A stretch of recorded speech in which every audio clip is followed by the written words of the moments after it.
welcome to the first live stream of the week, and you know what that means. 5 free memberships. Dancing Dog 60 already kicked off the gifting of the memberships, and now I always like to start the week off for the live streams with 5 free memberships myself, because you guys are always so wonderfully generous. So thank you, Danny. Thank you. It's so nice to see you all. We have a particularly spicy lineup of stories today. I'm very excited to go over them with you. I think they're really interesting conversations. So I think that, I think we can really dive into them and talk about it. Oh, Glinda, I appreciate you guys think this is Glinda Pink.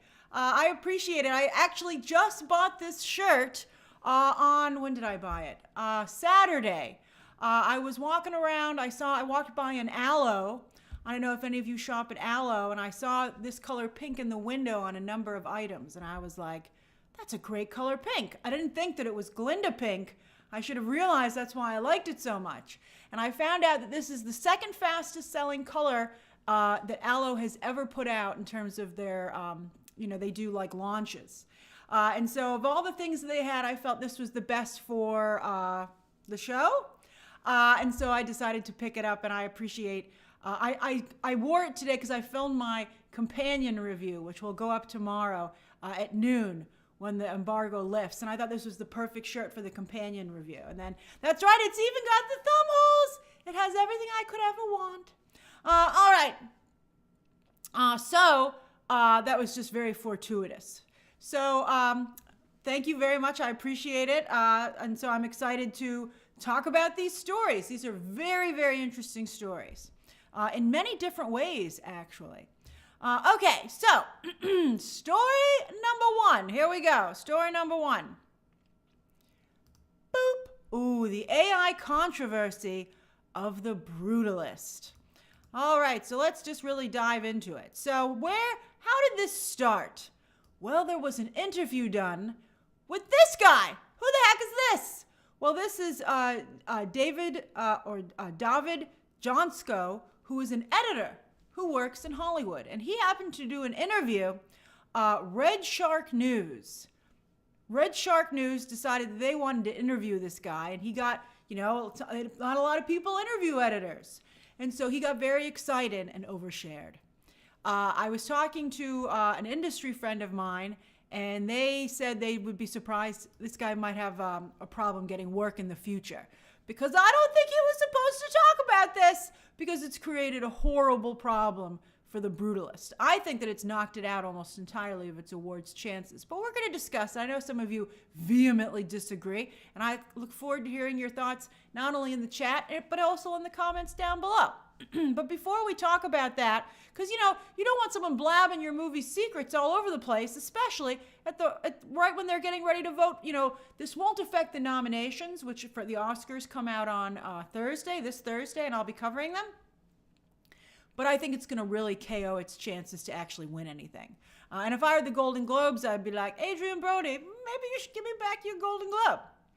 Then I also think the evolution of social media is fascinating, because even just a couple of years ago, you would never hear anything out of an interview from Red Shark News. We're going to talk about this 9 to 5 rumor, Jennifer Aniston's 9 to 5. Do you know where that came from? Life and Style magazine. No one has been able to back it up. Usually if there's a pretty good rumor, even if it comes from an odd source, the trades jump in and back it up. So I think that the media, social media, Twitter, TikTok, etc., the need to have because the algorithm keeps you hooked in, but you can only be hooked in if there's new headlines to hook you.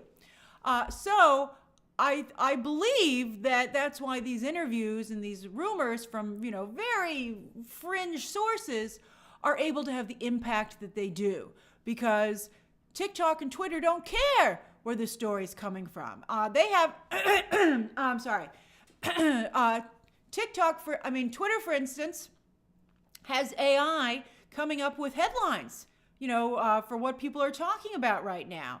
So it's just to feed the machine. And you have to be really, really careful. But I'll give you that context when we talk about the 9 to 5 story. And then as for this one, there's no such thing as a small interview anymore, because one person finds it, posts it on Twitter or TikTok, has a hit post, and then everyone else goes, oh, people really like that, and click on it. They copy it to get the engagement themselves, and before you know it, it's a major headline despite the source. So that to me is fascinating. That is a huge change that you're seeing happening in real time. All right, so yeah, I think that guy's going to have a very hard time working again. All right, I mean, the other thing that my friend in the industry said was like, hey, buddy, why don't you talk about your editing? Why are you talking about all this other stuff that was done? Why are you talking about AI? I guess he used it to some degree, but it's like, dude, stay in your lane, keep your mouth shut, just talk about your editing. But he probably didn't think that made for a very good interview. But he got too good an interview, and now he's infamous. He hopped over famous, and he went straight to infamous. All right, so don't worry. I'm going to talk about Amelia Perez. Don't worry about it, Nacho. So how was the AI used? Everybody's like, well, how'd you use it? All right, so the big thing that's getting all the attention is that it was used to perfect the Hungarian accents of Adrian Brody and Felicity Jones. Now, this editor swears it was just for a syllable or two because he has a Hungarian background. He's not even from Hungary and felt it would be inauthentic if their accents weren't perfect. If I were the producer on this, I'd be like, who the hell cares if it's not 100% authentic? How big is the Hungarian audience? No offense, Hungarian fans. But I'd be like, people are like, there's a clip of Sebastian Stan and like some round table for the award season this year, and he's looking at Adrian Brody with disgust. And now everybody's like, he knew about the AI because Sebastian Stan, he's Romanian.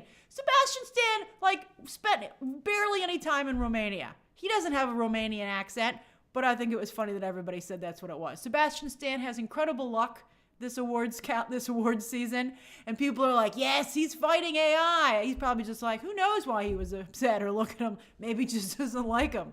But it was very, very funny. But yeah, if I were a producer, I'd be like, yeah, we don't want to upset the Hungarian market with the accents being a scooch off. Are you freaking kidding me? I predict that in the future, all actors will have a clause that says you must inform me if you plan and get my permission if you plan to use AI on my performance at all. Because I got to tell you, I bet you Adrian Brody and Felicity Jones didn't even really know about it. But Brady Corbet certainly knew about it.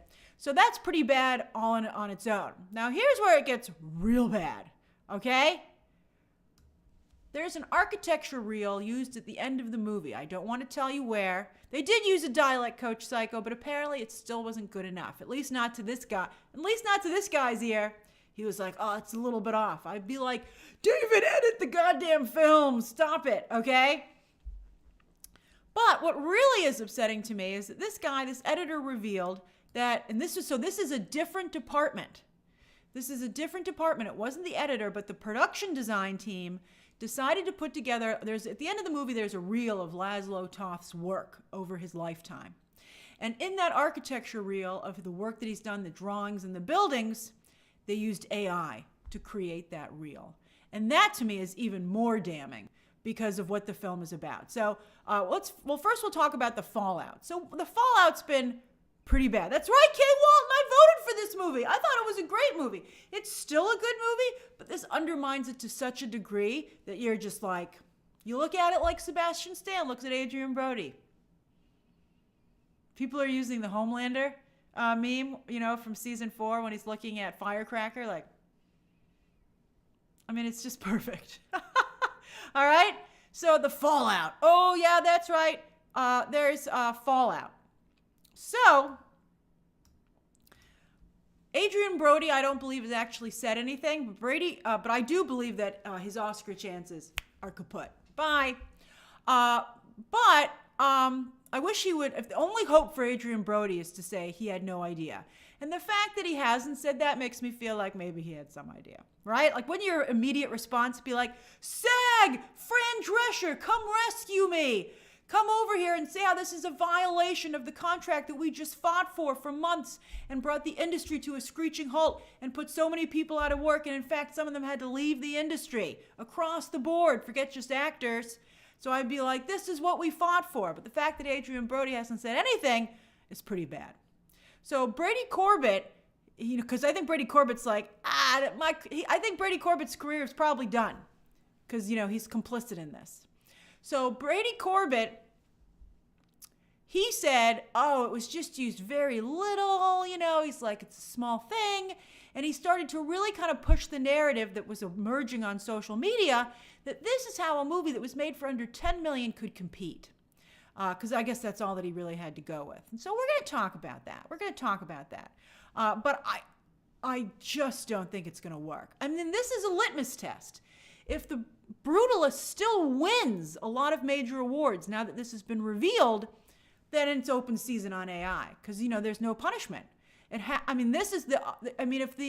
SAG and the DGA and the WGA and the Oscars don't take a stand here, it's just going to open up the floodgates to how AI is used in film. So what would be the problem with that? Let's talk about it. All right, so I want to bring up some important things to you, all right, just to show you. Here's the poster for the movie.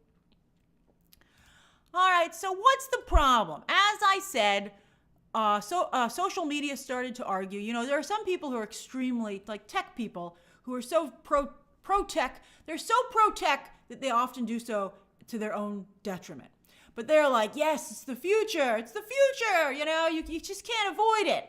And they came up with this argument that how else can a low-budget movie possibly compete with all these big, huge budget films from the studios if it doesn't have AI, right? So that's the counter argument that's been made. Now, here's my argument. Let me tell you why that's wrong. First off, The Brutalist's message. The Brutalist's message is a movie not just about art, architecture is art, but it's a message about how as art, the architecture from Laszlo Toth, the character, really shows the pain that he is dealing with and the trauma that he suffered from the Holocaust. And that while he thinks that he's overcome it, it's just so buried deep into his soul that it comes out in other ways, and that's through his art, which is his architecture. So it's very much art as an extension of humanity. So the fact that the art was come up with by a robot is just so crushing and just so awful. I think it's just so bad. It's so awful. And I couldn't find a picture of it, but I guess I don't want to reveal it anyway. What timing also, not only for award season, but The Brutalist goes wide on Friday. But he actually builds a building in the film, and it's stunning. I even wondered when I was watching it, where did that building come from? How did they get a building that looks so cool, like nothing I've ever seen before? How did they afford to do that in a film that was so inexpensive? And it hasn't been revealed yet, but I wouldn't be surprised if it was revealed that that building was AI. So it makes me nervous. I'm like, well, this is the AI that you copped to and that this editor knew about, but if you guys are all AI happy over there, what else is maybe potentially AI? I can't change my vote, Jamie, although the Critics' Choice Awards are now not until February. So perhaps maybe, I don't know, maybe with this information we should be allowed to re-vote because, it's going to make the ceremony not look great if we're like, the Brutalist gets everything. And you're like, how dare you reward AI? And we voted, we didn't know. All right. So then next, the SAG and the WGA strikes. Those were a really, really, really, really big deal. As I said, they sent the industry reeling. And the industry is to some degree still recovering. It's just been very, very difficult. And the big fight was over AI. So the fact, I saw a couple of tweets with people saying, what did we fight for all those months? If you see AI everywhere. And so I thought that was just, a really good point. And I think, it makes it seem, these things, well, some of the editing was done after the strikes were over, and yet it was still utilized. So I think it's very, very scary. Then also, what about jobs? I know a number of you say, thank you, Gareth. You're always so generous, Gareth. Some people say, jobs are always taken away by technology, Like things that used to be done in a certain way now take less people to do it, and so there are less jobs. But I think at what point are we going to get to, like, what's the tipping point where technology takes away too many jobs and there's no way for people to make a living? And what jobs will be left for them? One of my favorite quotes that I've seen, I think that everybody's really gravitated towards about AI, was someone saying, I want AI to help me do the dishes and clean my house so that I can create art, not for AI to create art so I can clean the dishes in my house. I think that's really one of the things that I think is scary. All right, so then the next story is, and the next element is, you guys, this is the stories that we're covering. I can't, we'll cover it in tomorrow's live if there's another story that just came up, okay? All right, so then next, tools versus artist. I think that the line that has to be drawn is something a tool, or is it replacing the person who does the job? So a tool like Photoshop or, Photoshop, all different, calculators. People say, well, what about the invention of the calculator? A lot of people were upset about that. Those are things that help people to do a job, but yet the person still does it. And even if it might be fewer people, thank you, Bubbles, there's still people behind the task. I think that AI is getting to a point where it does the whole thing. Like, for instance, take CGI, yes, that's right, Ben 10, CGI is made by real people. CGI is a tool that's used for those people to do their job in a better way. However, AI is creating a situation where you only need one person, and that's the person who enters the prompts. And I guess the person who approves it. But, the people who approve it shouldn't get too comfortable, because eventually AI can approve its own work, based on what the reaction is. And, it can say, oh, well, I know, I have the algorithm. I mean, we already have AI approving shows for streaming services, so what's next? So, for instance, let me give you an example, right? So Coca-Cola had an AI commercial that was put out during the holidays, and everybody was really disgusted. I mean, it looked very real. It had like a fake kind of sheen to it, but it looked very real. So what's the problem with that? Well, the problem is that, again, as I said, only one person worked on it, the person who put in the prompts. That's the problem. If you were to make that commercial in real life, the way you're supposed to, it would have actors, it would have a DP, it would have a director, it would have a VFX team, it would have a production designer, it would have somebody who does all the lighting, it would have people who worked on the set, even if it was animated, it would have animators, it would have to be based on, because it's photoreal, it would be based on real people, and they would be paid for their likeness. Still, it would be, at what point are we just, hooked up to machines, and basically veal calves? Because, technology rules the world. And it's just very, very scary. So that's, I think, a very, very big problem. All right, then the other issue is, for instance, when I look at this movie, not only do I become concerned about the architecture throughout the film and other elements, I even get concerned about the poster and the very unique opening credits that were designed for this movie. I'm like, oh no, were those maybe AI generated? Was that like an AI? Did an AI come up with those credits? And that to me is, I think, very disturbing. Because, the movie does have when you look at the film, it does have this weird, austere look to it, which at first seemed like a creative choice, but now it's starting to seem like maybe an AI choice, because AI kind of has that look to its work.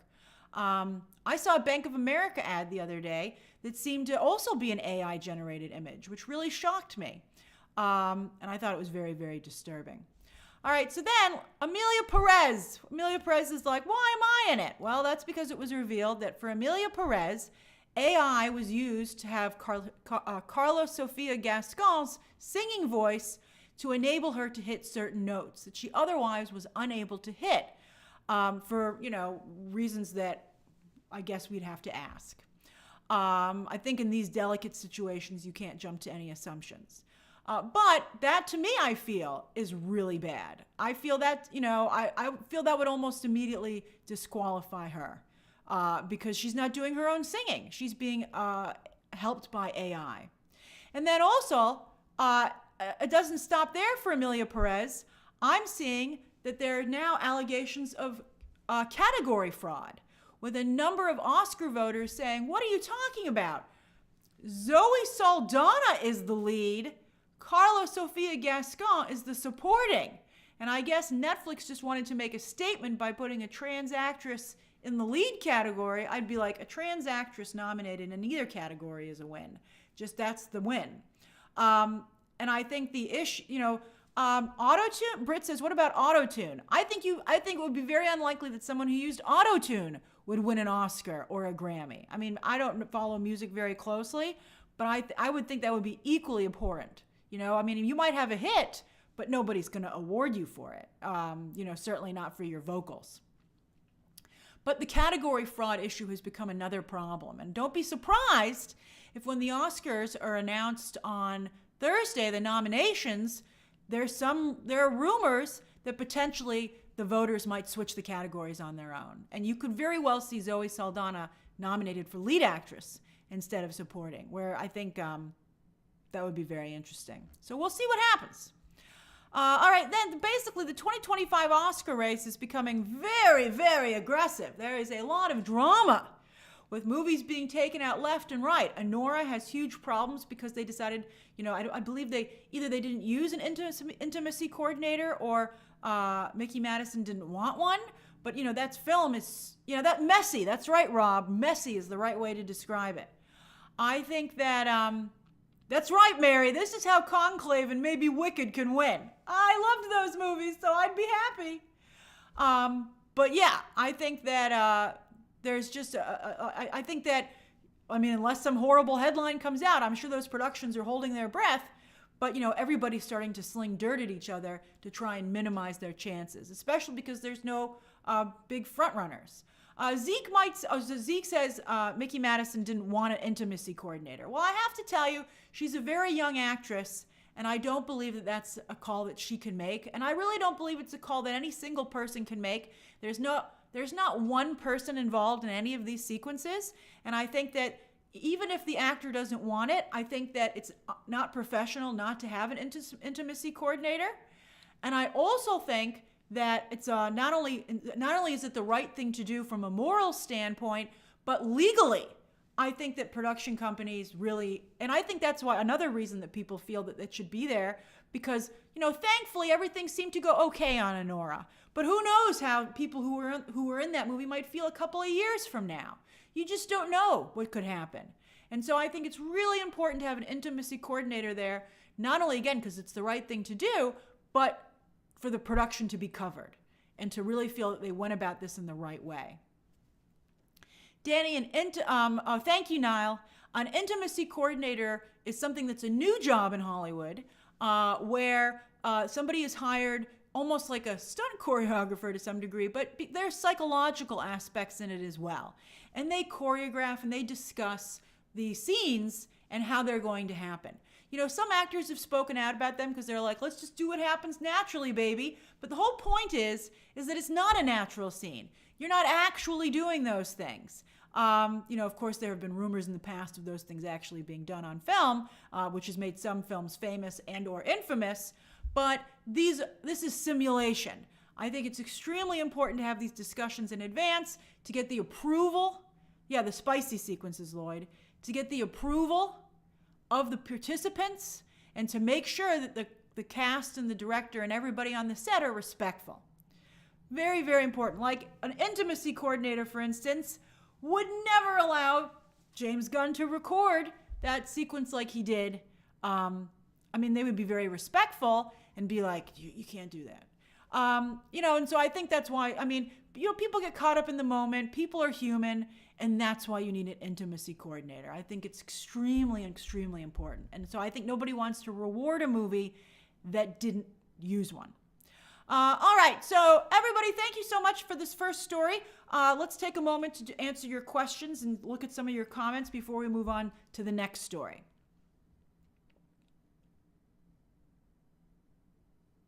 David said that he worked on a production with the intimacy coordinator and that they were an amazing asset to the production.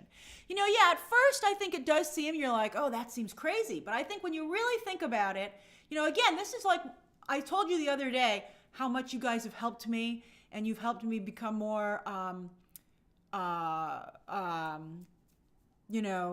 able, what is, the word is this, able to be open to other people's situations and more understanding of experiences that might be outside of my own purview. And I really feel that intimacy coordinator is part of that. I think it's empathetic, right? So Nacho Flores says, Kate Winslet has been using the Andrea Riseborough playbook and apparently it's working. The Hollywood Reporter is now predicting Cynthia snubbed and Kate in the Oscars. That would just be insane, and I hope the Oscars don't allow that to happen. We'll find out on Thursday, and then we'll be like, who's the Francis Farmer? Must be stopped! Felipe says, Emilia Perez probably used AI for that awful script translation. They should have used it to perfect Selena's Spanish. That director, considering how horrible and dismissive he was of Mexican culture, he's probably totally fine with using AI.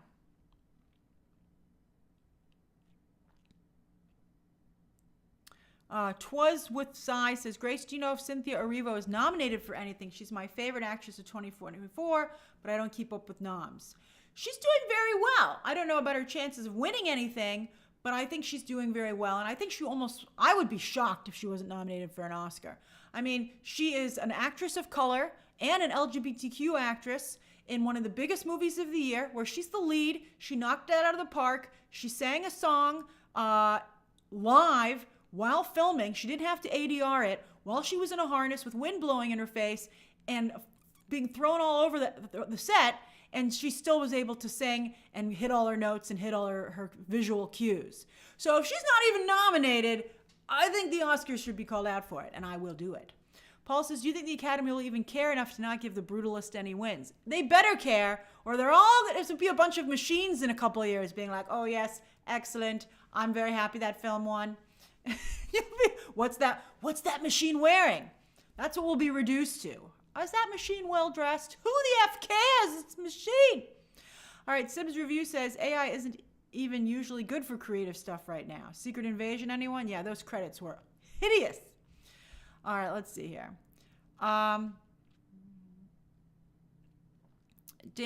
Miss Dorian, I'm glad you're keeping an eye on the news, but I'm keeping an eye on you guys in the live stream. So I don't know what Trump announced 5 minutes ago.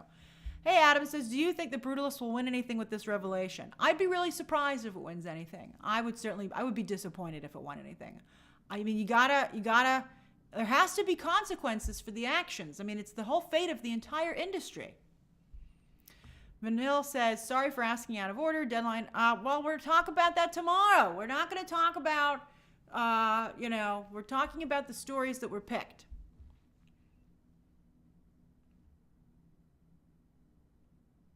That's right, Danny. We are turning into the humans from Wall-E.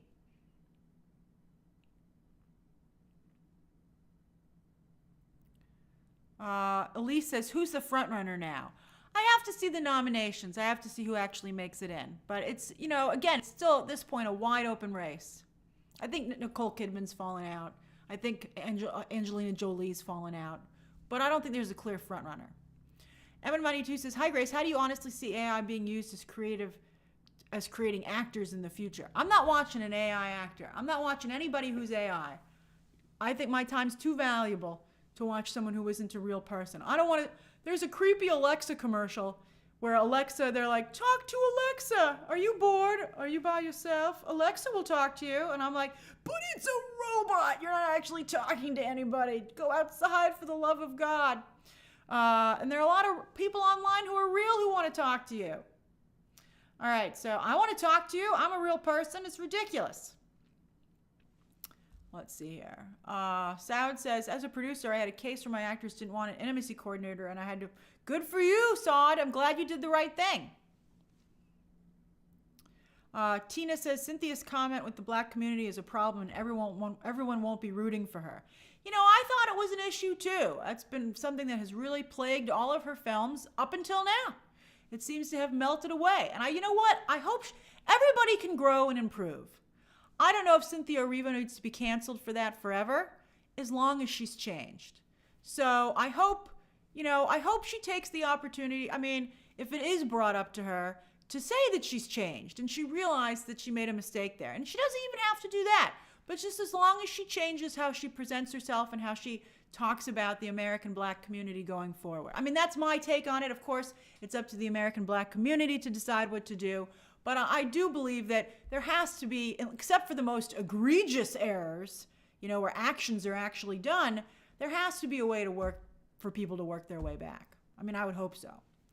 Sahib says the actress playing the character in the movie is named after should be nominated for main actress. Oh.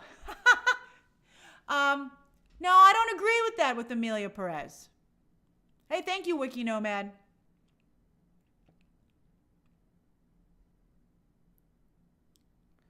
Let's see here. Carlos says, with the Brutalist and Amelia Perez drama, hope the substance gets better chances. It might. It might. Let's see here.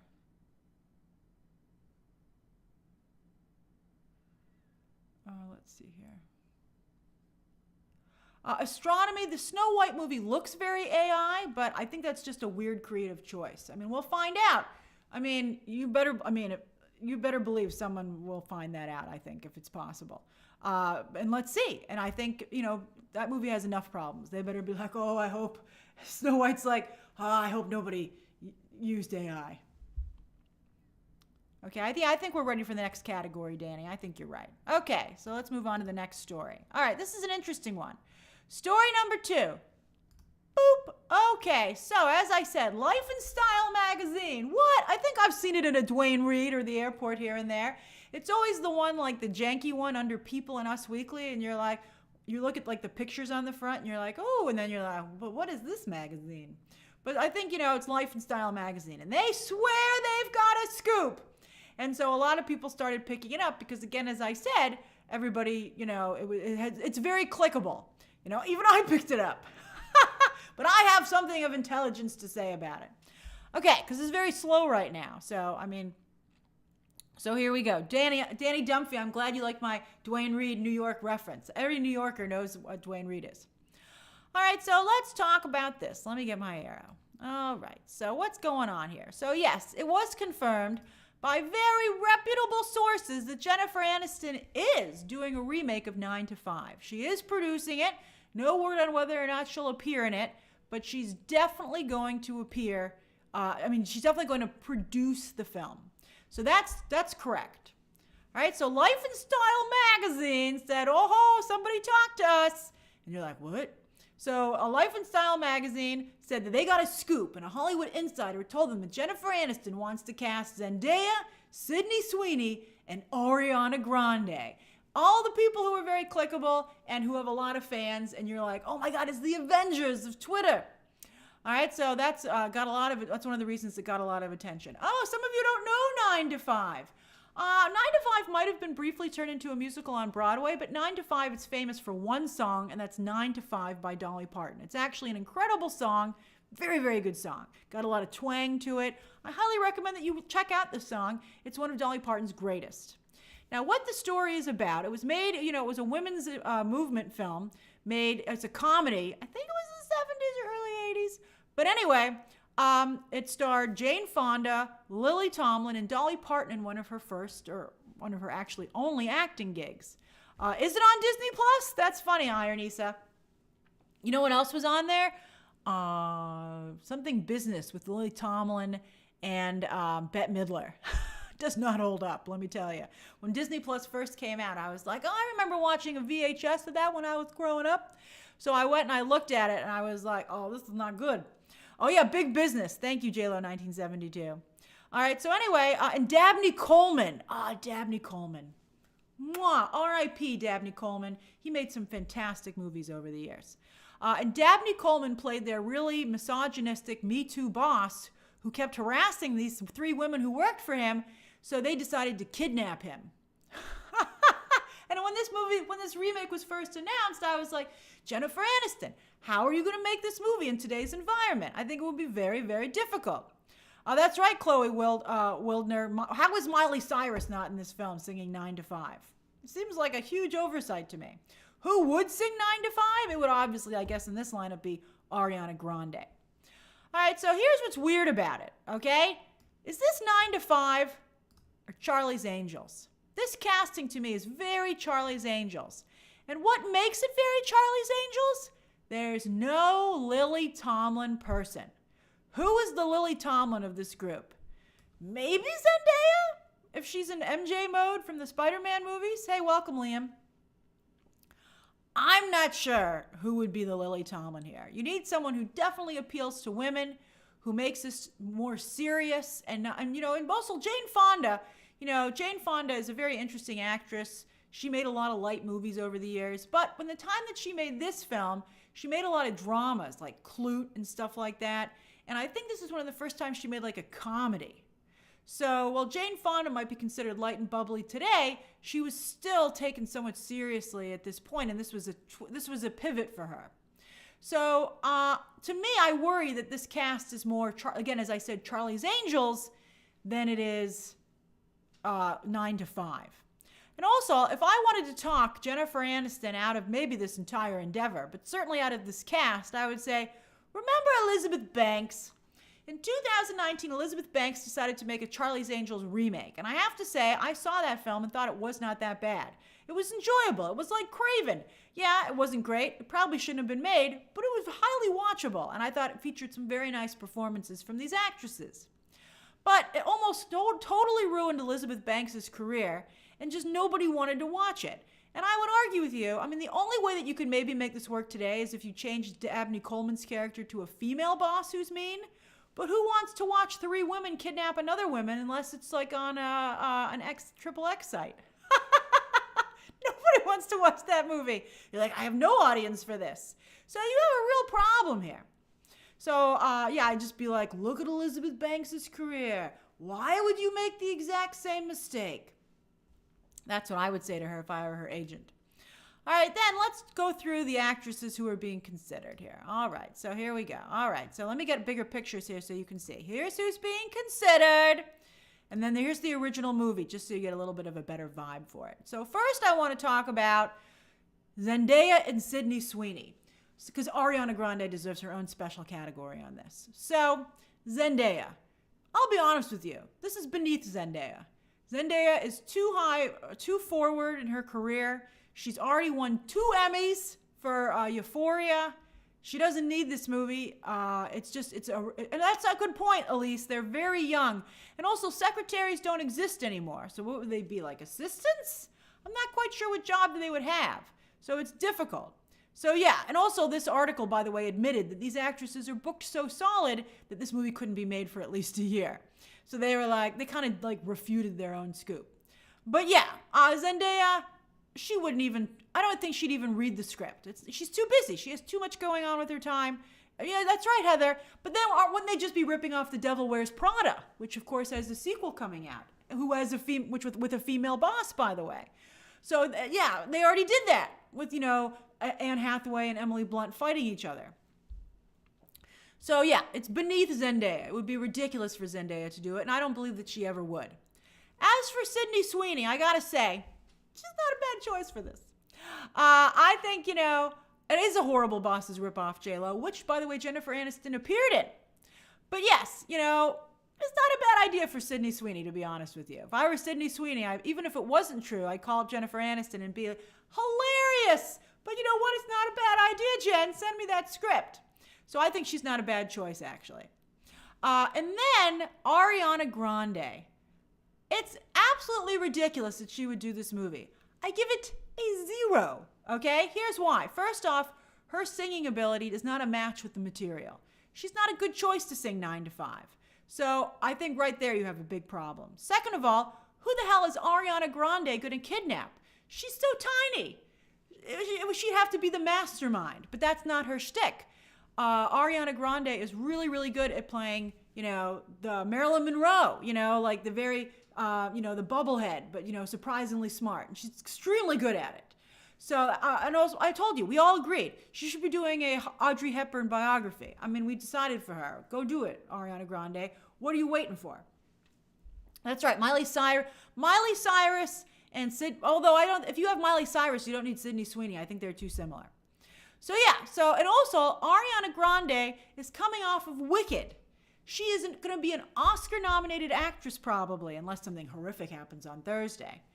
She wants to keep going up, She doesn't want to have a situation there.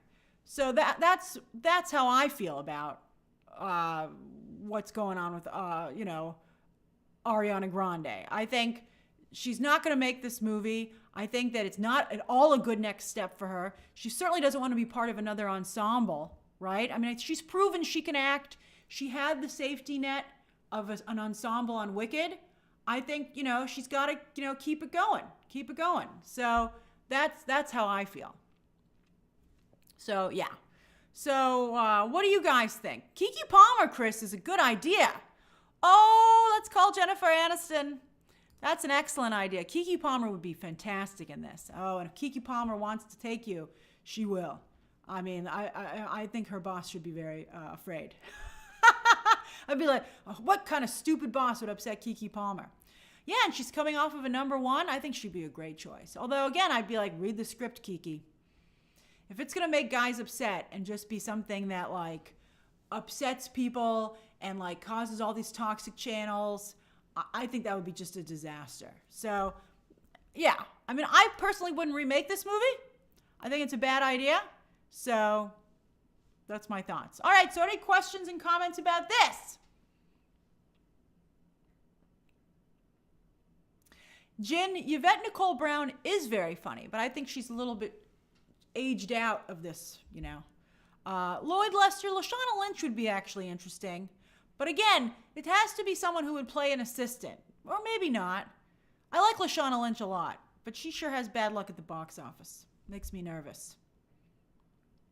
Although Day of the Jackal has done quite well, and she's, of course, a part of that. I'm so happy for her. She doesn't get enough credit for her work. Iron Issa, they have no director attached. Fred, Io, Adebri. I think I got it right. Okay. I really want to be respectful of people's pronunciations. Like, I looked up Harvey Guillen because I messed it up before. So I was really, really careful about that when I was doing my companion review for tomorrow. But I think she's overexposed. I really think that Adebiri is overexposed. I think if I were representing her, I'd be like, you've gotten so much work. You have so many awards that you've won. Take a little bit of a break and let's pick your next project very carefully. Brad says, love the musical so much. Keep it 1979. Keep the signs and there could be a new take on the movie. Well, yes, it was a Broadway musical. I don't know. I got to tell you, I think the Toxic Channels would have a field day with this. Akana says, you should see Ariana and Sam and Kat are victorious. She would fit the vibe well, actually. Well, she was very mean as Glinda when she needed to be. I think it's beneath her. I didn't just add it. Oh, Maya says add a guy. Maya. Because if it's assistants, then it is a Horrible Bosses remake or ripoff. But that's a great idea. Adding a guy fixes so many problems. Maya, you did a great job. I hope that somebody who works for Jennifer Aniston or works with her is as smart as you are. That was really clever. Harley Quinn Dove, there's been no talk about who the boss would be. Switching it to a guy is genius. Cooper Koch! He'd be fantastic. Oh, that'd be so great. That's right, Cooper Koch and Miley Cyrus and Keke Palmer. Suddenly I want to see this movie. Sophie Wilde? I don't know, KP Productions. Halle Bailey is too adorable to kidnap anybody. 'Twas the sigh. This is actually, I call up Ryan Murphy and see what he's interested in doing. I suddenly feel we have a movie. I love our development sessions. Look at us just giving free advice to Jennifer Aniston. We're like, there, we fixed your movie for you. You're welcome. I mean, that's just brilliant. Brilliant, brilliant, brilliant, brilliant, brilliant, brilliant, brilliant. Jared Leto is the boss, and nobody feels bad for him. I think we You have to be careful. That's really great. That's just fantastic. All right, so we can't do better than that. We fixed it. All right, let's go to the next story, the last story of the day. And then, of course, as always, we'll do the Ask Me Anything. Okay. All right, story number 2. Boom, baby. All right, this is Severance. I got to tell you, I don't know if people are watching Severance. We'll see what the ratings are when they come out. But I needed a story. And I didn't even bother to put this in the metadata because nobody cares about Severance really, unless it's like deciphering the episode, and you have to have a psychology degree to be able to do that. Okay, so there was a headline that came out today that Severance is worth made $200 million for Apple TV. And everybody's like, where did they get that number from? It's like a third-party analytics that said, oh, yes, this is worth $200 million to Apple TV. And it is slow right now, so Deadline, of all people, ran with it. So it's a headline. It was doing very well on Deadline, actually. So, but, it brings up an interesting viewpoint of things that we've been discussing. I can't believe I don't have the headline here. Let me get it. I can't believe it. There we go. I load so many pictures. Oh, I missed the big one. All right. There we go. Severance, $200 million for the streamer. Has made more than $200 million. All right, so how the heck does that happen? This is very interesting to me. And that's why I'm talking about it, because I think this is an interesting conversation for us to have and more proof of some of the things that we've been discussing. So one of the things that creates real value here is the week to week. Because this show is week to week and it's 10 freaking episodes and they only started with 1, that's like 3 months that Apple has your subscription wrapped up, unless you're going to wait to binge and you don't mind spoilers. So that's what creates the real value. And that's what they're saying. And that they can get so many people to a degree, because again, we don't know how many people are watching Apple TV. Certainly not enough that they, it didn't keep them from feeling they had to offer it for free a couple of weeks ago for an entire weekend. But yes, so week to week, it keeps people subscribed for over 2 months. This show just launched in January, and I was making a note to potentially make a spoiler review, and I discovered that the final episode, episode 10, will drop in March, and not even early March. So I was like, that's ridiculous. So they're going to keep you subscribed all the way through February, basically, for 10 weeks. So that's very impressive. What are the ratings going to be? We'll find out. Nielsen, of course, as you know, is about 3 to 4 weeks behind. Season 1 never made it into the Nielsen ratings. So as popular as the show might be, as big a crowd as it might draw at Comic-Con or at Grand Central Station when it's doing an activation, still can't make it into the Nielsen, at least with season 1. We'll see if, Ted Lasso could make it into the Nielsen charts. So maybe this will too. We'll see. We'll see how big it's gotten over the past, since 2022 when the season 1 aired. But what's really important is that this highlights how streaming has a different revenue model than other television. So network television, so cable and network television sell ads. They sell ads a la carte on specific shows. Cable and pay channels like HBO, they make money from you paying either for a package for your cable provider where you get the premium channels, or you pay for the actual channel itself. Back in the day, that was HBO, what else? Showtime. Those were the big two, and they were considered prestige television. So there was regular network television, premium cable, and then the premium pay channels. So that was the hierarchy of television. And so if something had ads, the company made their money through ads. And if it was something that was, paid for, because, even premium cable had ads. But if you were something like HBO or Showtime, you made your money off of subscriptions, which, of course, was the beginning of the model of the streaming service, which makes all of its money off of subscriptions. So then churn. We talk about churn all the time. Churn becomes the most important. They don't sell ads on Severance. They could sell a baked-in ad. Every time you see a character on a streaming show mention a product or something like that, they're getting paid for that, just like they do in a movie. So that's another way to make money. But streaming services care a lot more about keeping you subscribed than they do about anything else. So a show has value, and they have data on this. I was talking to another industry friend of mine who works in the industry, and they had something on a streaming service, and they were able to get the information about how many people came to this streaming service to watch their content specifically. And that's very valuable if you were a draw. And they know that because as soon as you sign up, what's the first thing you watch? So they know that that's what brought you there. So if you signed up for Apple TV and you immediately watch Severance, they know that's why you signed up. Then they know what the engagement is, especially if you have the streaming service with ads. And that means they do sell ads on it. And the longer you watch something, the more ads that you watch. So that becomes, therefore, your show also becomes more valuable. I don't think that Apple TV has an ad version just yet. Do they? I'm not sure. But they certainly have raised their price quite a bit. It is not cheap. I think they're also available now through Prime Video. But that's very, very important. And they have all this metadata on the shows. And so that's where these shows become more valuable. And so that's very interesting to me. And so Severance does become valuable, but for different reasons. It doesn't have to be super popular if it keeps a large enough chunk of people subscribed. But you might be like, well, then should everybody do a weekly? Not necessarily, because Netflix drops so many damn binges. Netflix just announced they have passed 300 million subscribers globally. And think about how many people that is in a pop. Think about how much people are paying for Netflix times 300 million. That's so much money still coming into them. And they said that the streaming service gained 18.9 million subscribers in the fourth quarter of 2024, the highest gain in subscribers in one quarter that they've ever had.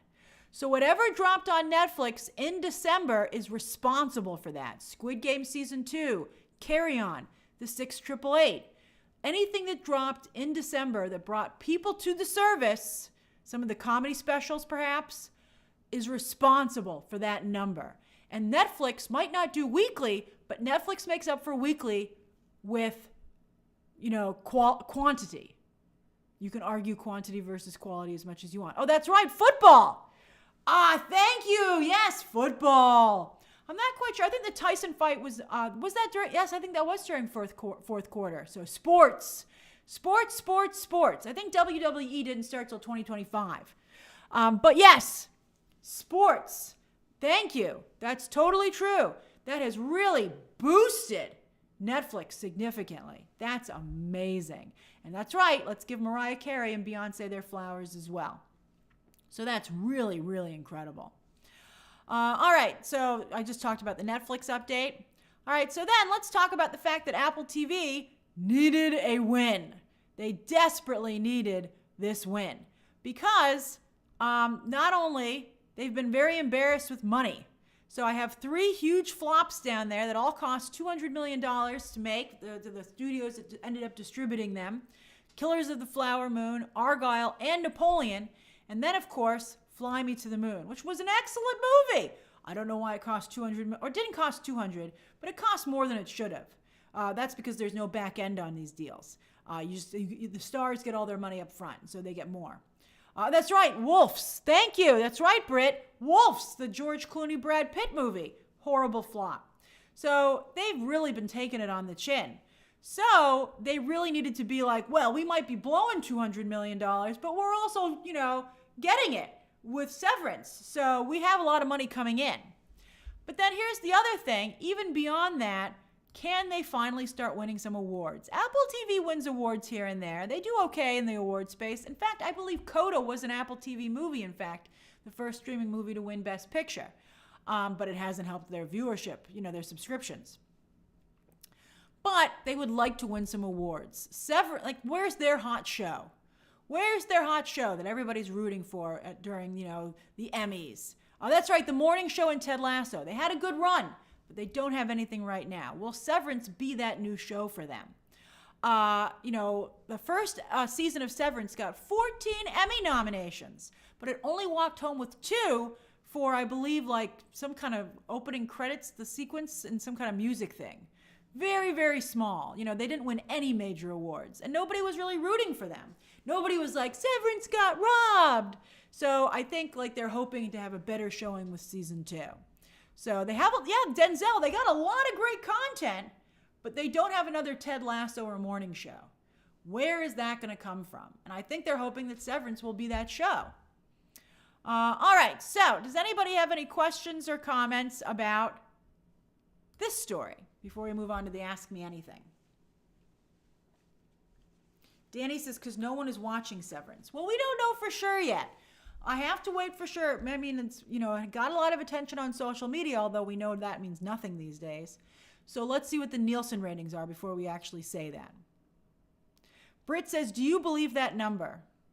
I do. I think it's possible. I'm not going to say it's 100% correct, but it's a viable number because of the people who stay subscribed and for so long, for multiple months. Remember, that's the same group of people basically times 3. It's about 3 months. So you're getting I'm not just counting a viewer once, I'm counting them 3 times because they have to subscribe for 3 months and it's a monthly bill. Sib says, I think people still think Apple TV is iTunes. Yeah, they have real brand confusion there. Ike and Ike says, I visited a friend in CO and we watched all shows on secondary sites. I was shocked. So I think Severance is huge. Oh, you mean secondary sites? Yeah, I think there's too many streaming services. So I think that is happening quite a bit.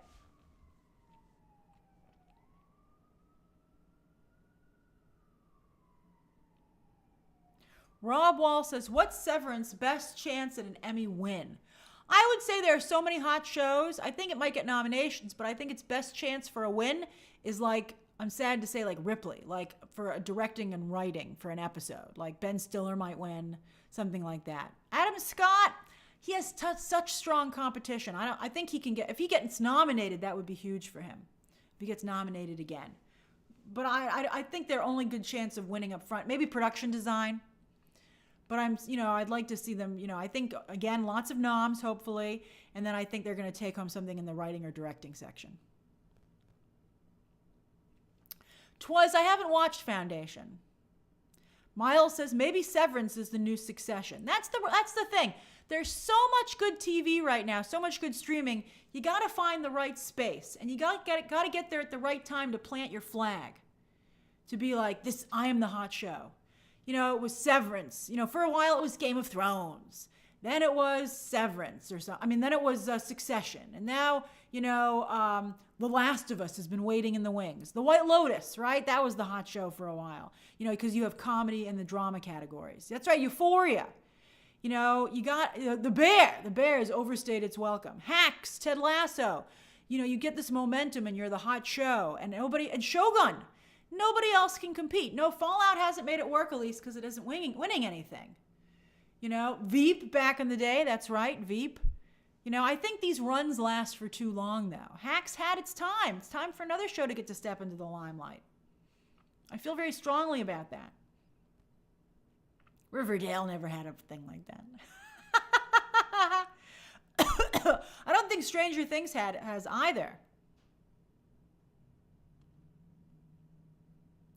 Ilya says, Amazon and Apple's struggles seem very similar. Well, I think Amazon brings in a lot of cash. Amazon went for conservative audiences, and I think they've done and Paramount Plus as well.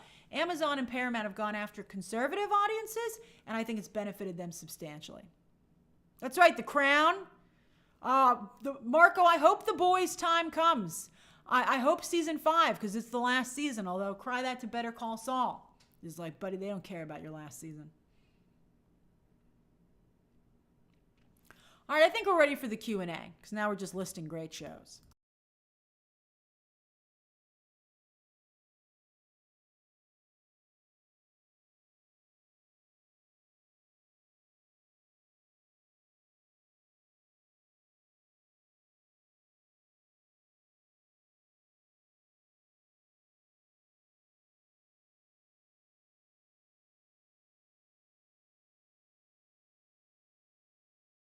We go. Sorry.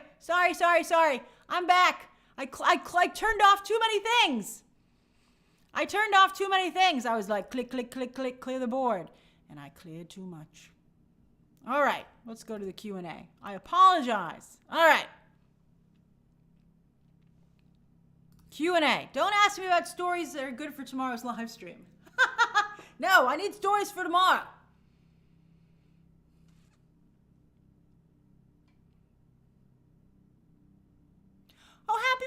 birthday, Danny. I hope you're a great part of this community. So we have 10 minutes. So it's 5. Well, we'll go to like 5:58. That's very sweet of you, Nicholas. All right, so Michael Rivera says, Grace, did you hear about director David Lynch's passing? Yes, it was quite sad. And I think he can feel, wherever he is, I think he can feel really wonderful that the outpouring of support and love there was for his career. Because, he wasn't a big box office guy. But I think it gives a lot of people who are particularly cinephiles and film Twitter, that even without that, he could have such an impact on the industry. And he has some pretty good quotes. That donut quote, which I had never heard before, was pretty nice. Where he said, with a donut, don't focus on the hole, focus on the donut. Don't focus on what you don't have, focus on what you do. And that was pretty great. Matt says, did you watch the president? Matt, don't ask me questions like that. Danny says, let's see here. I did not watch it. I only kept an eye on it on social media to see what was going on. Let's see here. Danny says, hi, Grace. Ellie historically comments on politics. Given the current U.S. political climate, do you think the Oscars will shift focus? If they haven't learned that nobody cares about what they think politically, nothing's going to tell them. I think everybody needs a break from politics. And also, why are you going to keep shouting into a black hole? Let other people do this, if anyone can. Let's see. We'll see what happens. But I think, clearly nobody cares what celebrities think about politics. And I think they're only hurting themselves. Let's see here. Oh, you guys are all very sweet to wish Danny a happy birthday. I didn't see the Razzie noms. I've been on the stream. Oh, Denzel, I love your emerald badge. And thanks for using a green heart. The Emerald City. Wicked. Woohoo. Let's see here. Future movie actor says, now that you've seen the 688 and enjoyed it, and it's successful too, how do you think that fares for The Journey and its chances for song? Is that from that movie? I don't know. I don't think that movie's professional enough to win any awards. I'm glad people are watching it. It's a very nice movie about a very important subject that I'm glad that Tyler Perry has called attention to. And especially when we're discussing women in the military. Obviously women do a lot more these days and a lot more crucial work, but they had to start somewhere. Ben 10 says, should we expect a Super Bowl teaser for Wicked? Now that, let's see if Taylor's going. If the Chiefs, and therefore Taylor, are going to the Super Bowl again, you will see a Wicked spot. Although Taylor's not getting the same attention she did last season, which I think is interesting. Things run their course. And I think that actually benefits Taylor Swift. Sing your songs, lady. I Am Zion says, have you watched Castlevania Season 2? No, I don't like the new Castlevania. I think the animation looks weird. I'm like, where are the characters I fell in love with? I'm not a fan of the new stuff. I tried the first season and I was like, no thanks. Manny says, loved your Marvel Rivals video. Oh, thank you. Please look through the comments for clarification. I did. I always look through the comments of my videos for the first 24 to 48 hours. So if you write it there, I see it. Paul says, any chance for an Avatar 3 teaser at the Super Bowl? No way. No way. That's not until December. Disney's going to be pushing their summer slate. You might see Lilo and Stitch. You might see I think you might see Fantastic Four. I think Fantastic Four or Thunderbolts. I do think you'll see Fantastic Four at the Super Bowl. Those are the movies. Snow White. I don't know. Let's see if Taylor's going. But those are the things that they're going to be pushing. It's too early for Avatar, in my opinion. Avatar will start having ads in the summer, in my opinion. That's how I think it's going to go. What are my thoughts on Avatar 3, Rudy? I'm excited. Let's see these fire Navi. Matt Stone, thank you for gifting 5 memberships. That's very generous of you. That's very kind, Matt. Thank you. I saw your follow-up comment there as well.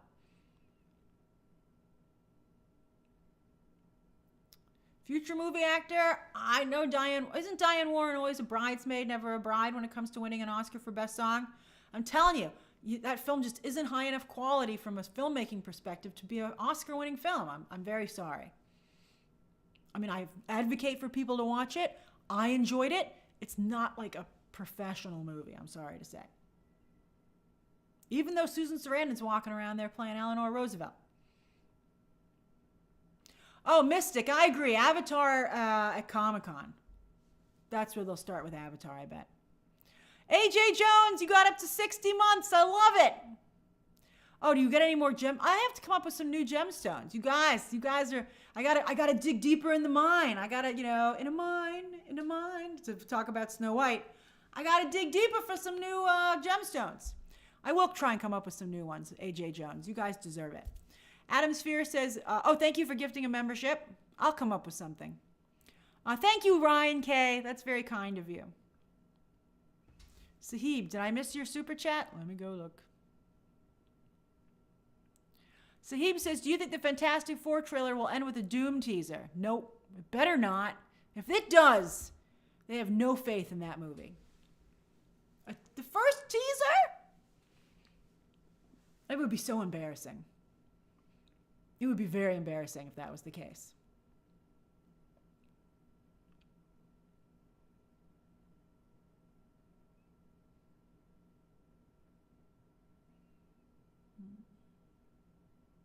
Mr. Magic says, I'm going through a very hard time right now. I really appreciate you and all that you do. Oh, I'm sorry, Mr. Magic.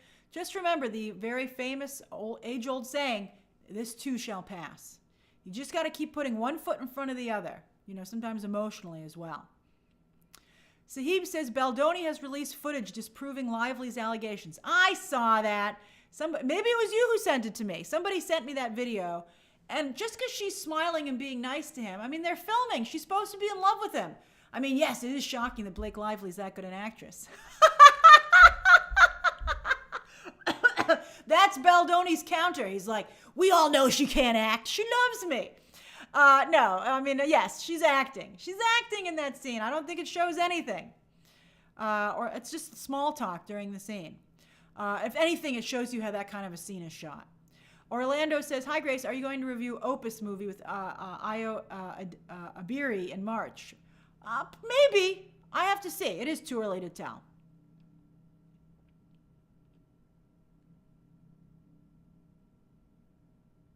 Oh, African Children Media is still going to see The Brutalist. It's really unfortunate because it is a great movie. And so since you're planning to go, I hope you enjoy it and have a good time. I hope you think it's nice. Chico, I haven't seen any Scream 7 casting latest. I don't know how Scream's going to do. Oh, no Patrick Dempsey.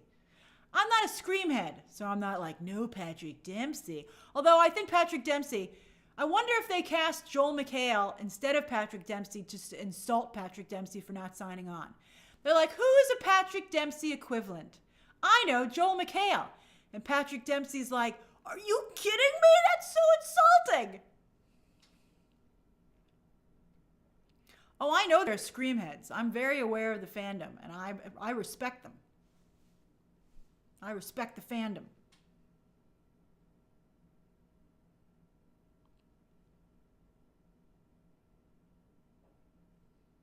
I already said one bad thing about Blake Lively. We're not going to talk about it anymore. Don't get me in trouble.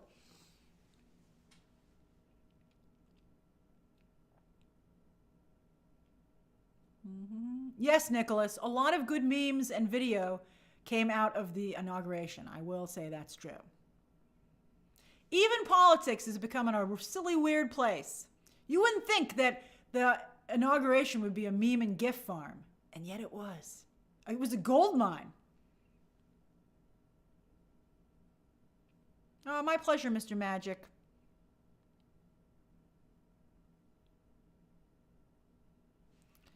Did I miss your comment? I think, let's see here. Julie says, do you think watching Falcon and the Winter Soldier will be detrimental for understanding Captain America Brave New? No, I don't. I don't think you need to watch it. You could just go read just read the basics. It would be really bad for that movie if you needed to watch that show to understand it. Because, very few people are going to go back and do that. Wanda's attorney, I can see your comments. Fire Thunder Gaming says, I'm curious, have you listened to Luna Snow's songs? Rumors say Rivals is planning a wedding looks for the Richards' 60th anniversary. They're going to fight in their wedding attire? How will you guys make it slutty? I'm excited to find out. So hilarious. I do love the internet.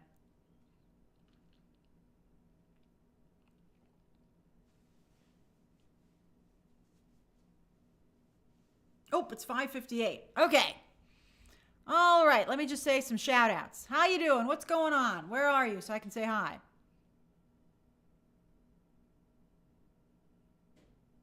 Devin Pullins, Ariana Grande for a Rapunzel. I mean, she could do it. But what about Megara from Hercules? She says she's not going to do that, though. I think she's moved beyond that. I think she needs to do something a little bit better. Sahib says Brave New World is expected to make 11 million in preview sales. All right, let's do that. Let's see. You don't know the numbers till you see them. It's all fun and pie in the sky, but you don't know what's going to happen until it comes in. And then even when you see the first weekend, you don't know what the second weekend drop is going to look like. It's important. So Dan says, hi from Orlando. It's rainy and cold here. Oh no, it's so on Orlando. We're just doing shout outs now. Let's see here. Astronomy 360 says, hi Grace, relaxing after the first day back in college, sheltering from chilly weather in Texas. Yeah, it's pretty bad. We're like in a Roland Emmerich movie with this weather. Britt is freezing in Queens. Yeah, this is a very cold week in New York. Michael Rivera is flying back home to Puerto Rico after a great long weekend in Virginia. And you just missed the bad weather. That's great. Matt Cat is in snowy Michigan. Oh, your son's 7th birthday. Happy birthday. Let's see here. Oh, Jamie Isaac Choi had bronchitis in Panama. Oh, my Panama in the news these days. But I'm very sorry you were sick, but I'm glad you're better. Rashad is getting ready to work. Boo, while enjoying this stream. You take such joy in being in Vegas, though, Rashad. I always love seeing your posts. Ryan Sanchez is staying warm in San Antonio, Texas, while Dane sends much love from frigid North Virginia. Aided Buffalo says, just missed the stream, but just landed in New York. Terrible weather. I'm glad you got here. Welcome to the Freeze Fest. Remy is painting at home. Oh, that sounds so lovely. Hello? Let's see here. Jico says, watching one of them days tonight, again with my dad. Oh, that'll be fun. You'll have a great time. Hey, Emilio in Peru. Let's see here. Danny again in Guatemala. Ben 10 says, enjoying the live stream with this fabulous BTT family and with you. Love from France. Amour, right? Neil, I didn't see you were having a problem. Please take extra care of yourselves. Oh, yeah. Neil, just, I'm glad I'm glad you're taking care of yourself. I'm glad it's so kind of you to be thinking of others as well. And, we'll just all get through this, hopefully. I don't know. It's only been 2 days. Adam Sphere says, working outside in the warmth in Hawaii. Way to rub it in, Adam Sphere. I'm in Hawaii. Good for you. Let's see here. Night, Mike C. An elitist is drinking ice water in Manchester, Connecticut. That's not very elitist.